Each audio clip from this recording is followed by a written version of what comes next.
Game 3 of the Rugby World Cup. Sevens in Moscow. A Pool D match between New Zealand and Canada. There's the New Zealand team with the three forwards named Tim Mickelson, Sam Dixon and Captain DJ Forbes.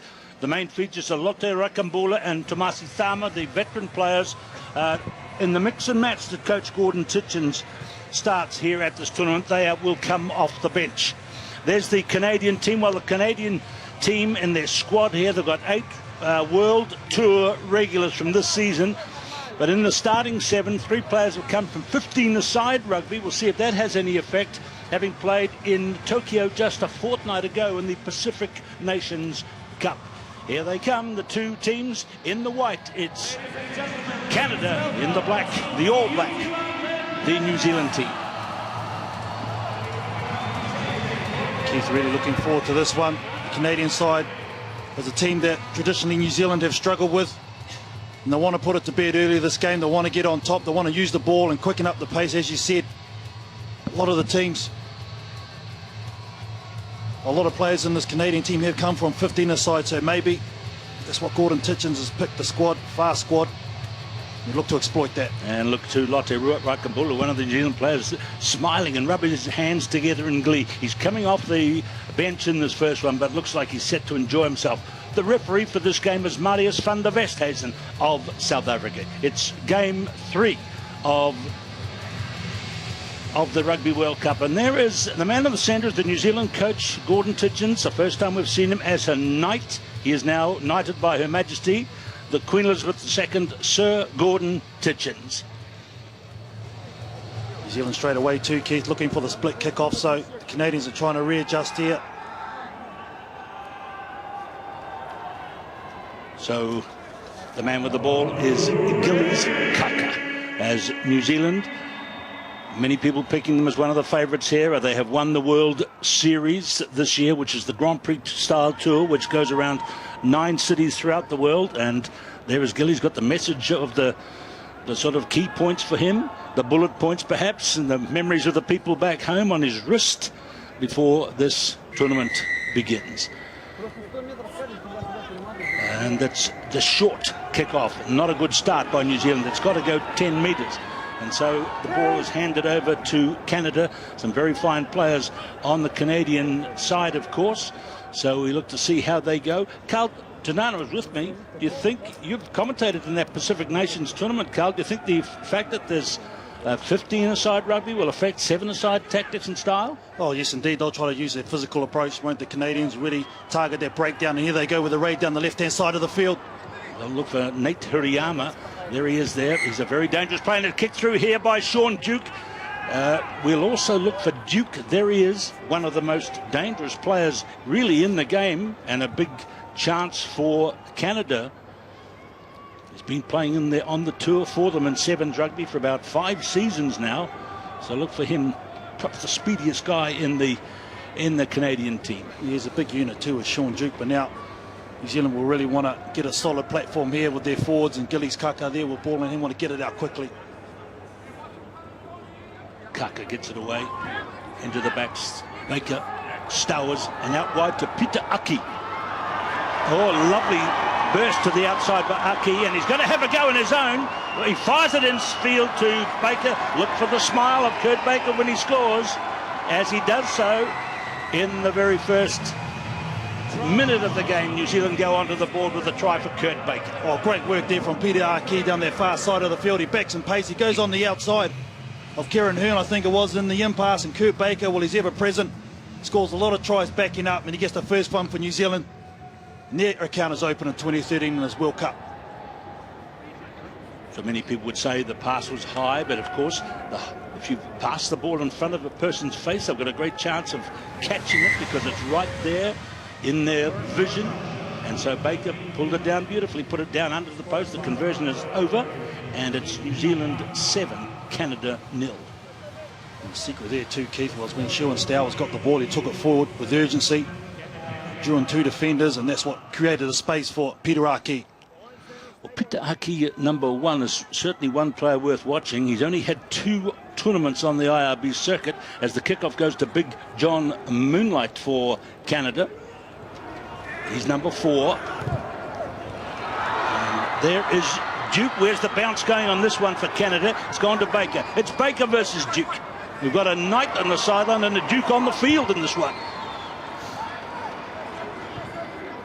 Bouncing into Canadian territory, Taylor Paris. Wide to Harry Jones. So there's the New Zealand captain, DJ Forbes, over the top. And there's the Canadian captain, Nanyak Dala. And big Kieran Hearn, number 10 for Canada. This is a good ball retention for Canada. But New Zealand's Tim Mickelson handles for the first time. And this man here, number 2, is a danger man for all the teams to contend with. And halfway, New Zealand passing it wide. Aki. Stowers fast into the gaps for the second time. Baker. They're passing in a very measured way. Kurt Baker again. Oh, a backhanded pass gives Peter Aki the chance to score his try. Try number 2 for New Zealand and his first at the Rugby World Cup. Well, he created the first one and he scores the second after a long build-up, but it all came back to DJ Forbes, the captain, getting the turnover way back in his own territory. And then Mickelson was the one that realised where Canada hadn't reset in defence, so he took it quickly. And after a number of phases, Gillies Kaka offloads it to Kurt Bacon. Look out the back door. The right hand, little goose step to finish off there for Peter Aki. What a start he's made. See, this guy is hardly even known to New Zealand Sevens fans. He's from the North Harbour Rugby Union in New Zealand's capital city. Here's the shot for goal from Gillies Kaka. And it is a lovely kick. And that is New Zealand really hurting the Canadians with Aki's try converted by Kaka. It's 14-0. He actually had Peter Aki on the team back in New Zealand, was the loose forward, so he knows how to defend. We haven't seen him in that aspect yet, but as you know, Keith, the man can hit. Oh, he certainly can. In the last 2 tournaments on the Sevens World Series, he put in some wonderful tackles. But also, of course, the other thing about Peter Aki, Carl, we should mention, he is quite fortunate to be here. Yes, indeed. We had a player, Scott Curry, got injured just before New Zealand left the shores of Aotearoa, and now he got an opportunity. He's made the most of it so far in his first half of this game. Well, what do they say about chances taken when they come your way? So far, Peter Aki is really working hard in this game to make every chance good for him. There's big Kieran Hearn from Canada, the Castro Wanderers player. And now penalty for New Zealand, Baker. They're playing it at a nice measured pace. We have to repeat that it's very fast there. Look at the dancing feet of Kaka. There's Sam Dixon back in the team. And Sherwin Stowers down the outside. Try number 3 for New Zealand. Sherwin Stowers scores it. And again, it came from a turnover. New Zealand are really challenging at that area, and Sam Dixon, the number 3, doing great work for New Zealand. What I liked about this try, Keith, is when Sherwin Stowers got the ball, he just backed himself right from the get-go. You see him there, received the pass, and he didn't look anywhere else. He had eyes for the corner, and that's what he does, Sherwin Stowers. Putting it down very close to the paint in rugby union. If you so much as touch that white paint, you are out. So he judged that to a nicety. Kaka has the chance to make it 21. It's a nice relaxed swing, isn't it? But not such a good result. 19-0. There is Sherwin Stowers. He's been around the tour. In fact, he's been around a long time. He began back in your day, Carl, 2004. When did you quit? Just before he started, I finished. And Sherwin, I've known him for a very long time, but there's no replacement for speed in this game of sevens, and he has abundance of that. Yes, he's a Commonwealth Games gold medal as well. Gillies Kaka. Kits and DJ Forbes going in, trying to get the all-important. The ball drops high, it goes in to get it. Now Sam Dixon usually makes a speciality of that in the New Zealand lineup, so perhaps the kickoff missed him there. As back goes Taylor Paris, penalty for New Zealand.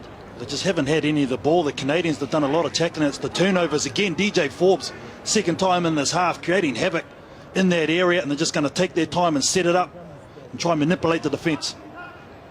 So it's actually in referee's time at half time now. You see 0 time on the clock, so they're continuing to play. New Zealand not kicking it out, wanting to play and see if they can get one more score in this half. Aki. There's that out the back door pass. So nicely described by Carl Tanana. And now big cross field connection now to Tim Mickelson. He's got Dixon with him. Two very tall New Zealand players there. And now it's with Aki once more. Deflected down. The New Zealand captain, well, it's deflected down the half end. DJ Forbes be pretty satisfied with a 19-0 half-time score for New Zealand over Canada. Yeah, great work there from New Zealanders. I know Gordon Titchens, he'll still want more from his team. Pretty soft end, you'd have to say, because they created all the opportunities. So far, just the work at the breakdown has been brilliant from the men in black. Let's go into the New Zealand huddle here and listen to Gordon Titchens. We're dominating the ball, we're going to the contact, we're doing stuff post-tackle, it's about easing out. But when we've got it now, a little patient, I think we're a little bit concerned about slipping. I think we need to go straight away, go, set a ruck, and we'll have numbers on it. As long as we're in there quickly. Don't kick it, keep hold of it, keep hold of it.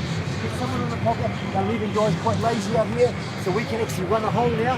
Someone come off your line and run that hole, and Paul Carrot has got it to the pocket. Defensively, just watch it. Allows them to have a turnover. And allows them. Canadian coaches Geraint John, he's a Welshman. Move the ball. Get a little bit more aggressive here. No softness. How about this for a game plan? Any guy that goes into contact, the next guy fucking smashes the guy out over top. Let's do that again and again. Come on, boys. We gotta get that leg drive. Leg drive, we gotta get that urgency to fucking break that. Now we'll get going. We haven't had the ball yet.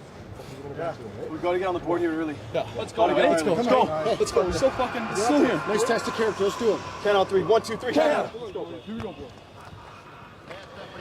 So we apologise for the rather earthy language we sometimes hear from the sideline in these games. It's one of the vagaries of live TV.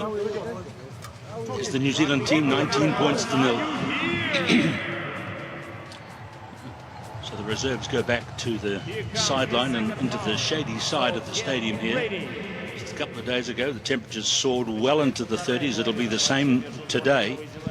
And there are those two tall New Zealanders. One is Tim Mickelson, and the other is Sam Dixon. And so they are vital at the kickoff times, but also there's Dixon. He's out of Canterbury, out into the sort of Canterbury country area of the South Island of New Zealand, West Melton.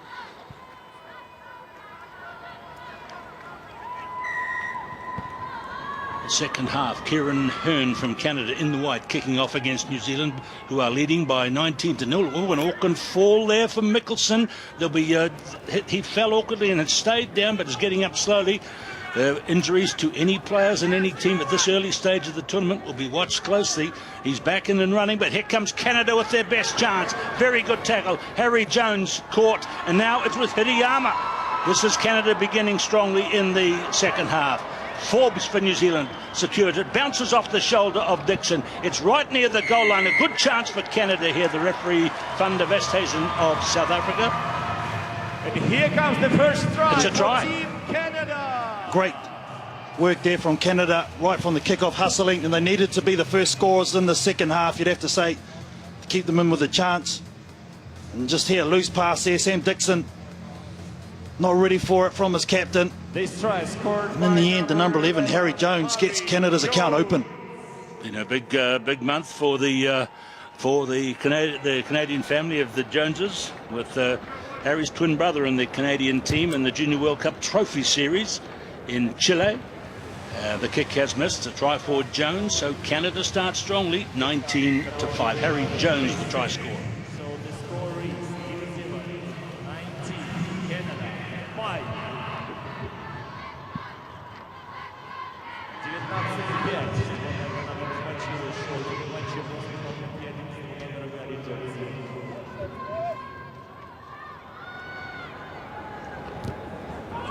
So Nate Hirayama kicks off.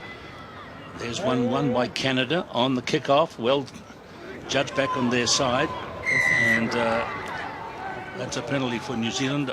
and Dixon takes it strongly and spins it out to Forbes as captain. 45 metres out, Mickelson brings it forward. He hasn't had many running chances to get his long legs moving, and here comes Dixon. Dixon is brought down by Jones, number 11. In goes Mickelson, wrenches it free. Another penalty for New Zealand.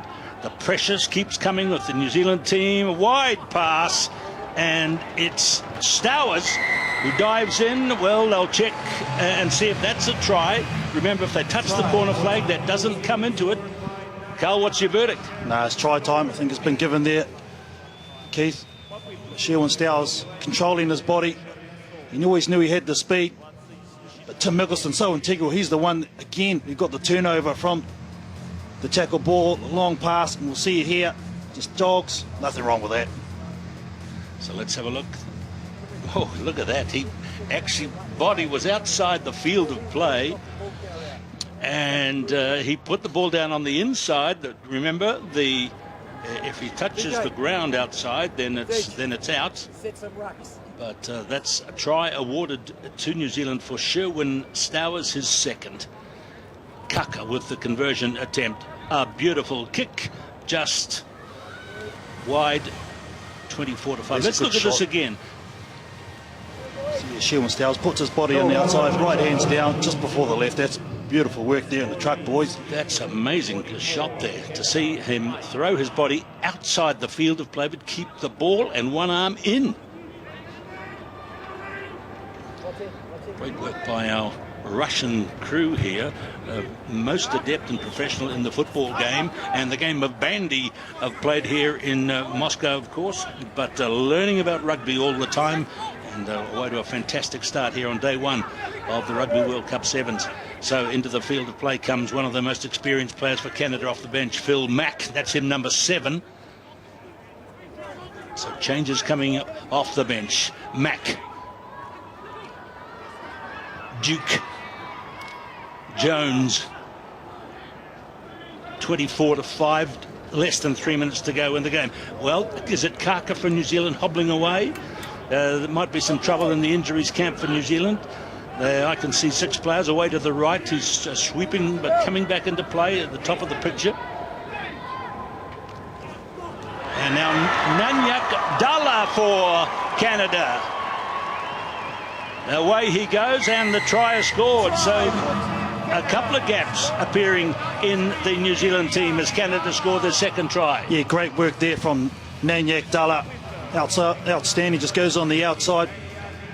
Finally, they get some good work done, and it's just a straight one-on-one tackle. Peter Aki going too long. Nanyak Dalla's too strong for that.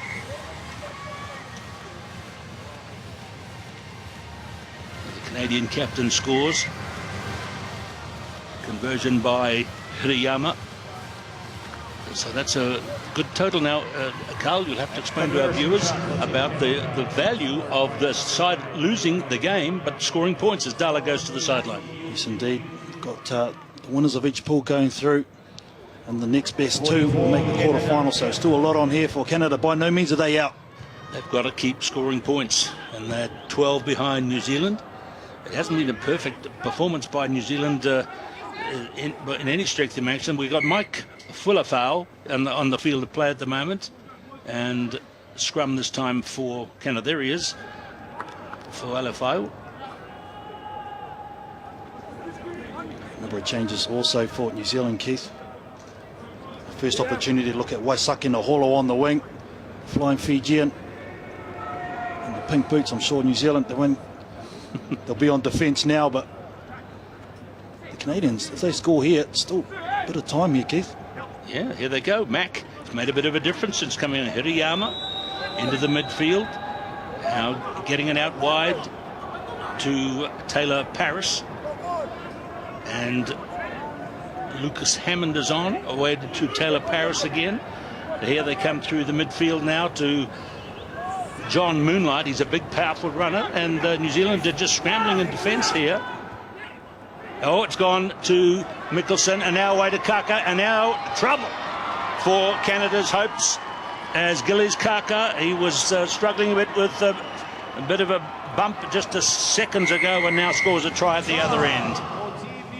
Well, that try was built on defence, and New Zealand was strong in that area. Just bounces up to Tim Mickelson, who releases Gillies Kaka straight away.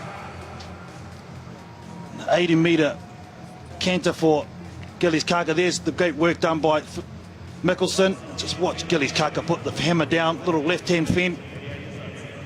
Love his running style, Keith, so smooth. Great footwork, this kid. Beautiful footwork indeed. Gets away from Lucas Hammond, and now a kick from Kaka to convert his own try. Through it goes, so it's a 31-12 margin for New Zealand now. And full time is called in this one, so game 3 is over. New Zealand 31, Canada 12.